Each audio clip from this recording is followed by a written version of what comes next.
You're on. Can the actions of a single person change the world for good? London, 1909.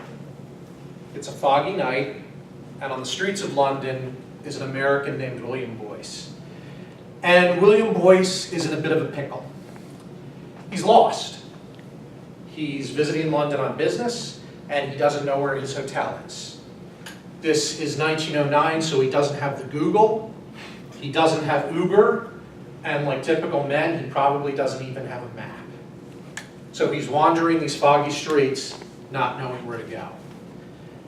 Out of the fog appears a figure, and it's a young man. And this young man asks him, "Sir, are you having a problem?" And Boyce says, "Young man, I'm looking for my hotel, and I don't know where it is."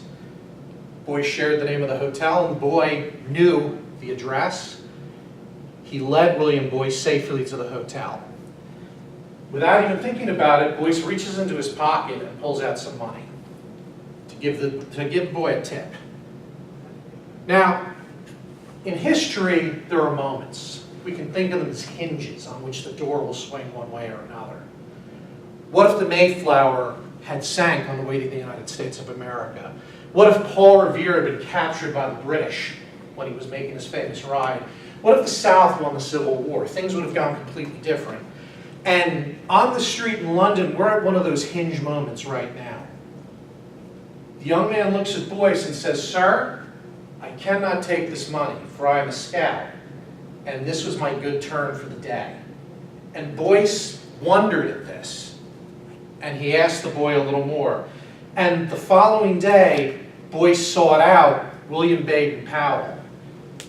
He's the gentleman in England who had served in the British Army and written a book called A Guide to Scouting, which was meant to teach British soldiers how to do outdoorsy and scout type things. And British boys picked up this book and loved it. So Baden-Powell formed the scouting movement in England, and he shared this with Boyce. Boyce was so impressed that he went back to America, and 4 months later, on February 8th, 1910, formed Boy Scouts of America. 105 years go by. Where are we? In 2015, there were 1.2 million boys enrolled as Cub Scouts.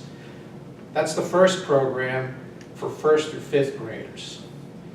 There were 840,000 young men registered as Boy Scouts and 142,000 young men and women in the Venture Crew program. Venturing is a program run by BSA that's for 14 to 21-year-old co-ed adventure.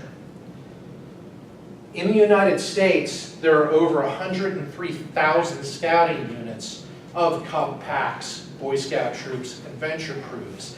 And behind each of these units is an organization such as a church, a fire department, other community organizations, and the adult volunteers that give freely of their time to pour into these youth.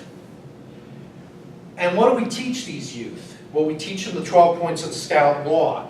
And these points say that the Scout is trustworthy, loyal, helpful, friendly, courteous, kind, obedient, cheerful, thrifty, brave, clean, and reverent.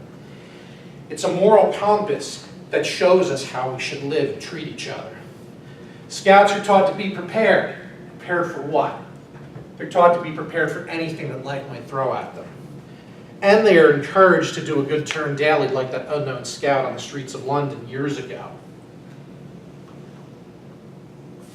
There's over 130 merit badges in the Boy Scout program that cover tremendous different topics, although most of them are focused on getting these kids outside and in the woods and learning how to hike and camp and do things like that. Actual genuine good done by Eagle Scouts. In 2012, there were over 13.5 million hours of service, almost $300 billion worth of service provided by scouts and leaders. There have been 104 million scouts since 1910 in the United States, and 2 million Eagle Scouts since 1910. Out of boys who joined scouting, 4% will earn the highest rank of Eagle. The average age in 2001 was 17. An Eagle Scout is 92% more likely to be involved in a group that protects the environment. Of the 301 astronauts 180 of them were scouts, 40 of which were Eagles, including most who walked on the moon. President Gerald Ford himself was an Eagle Scout. Time! All this because one unknown boy stopped and helped with no expectation of reward. And one person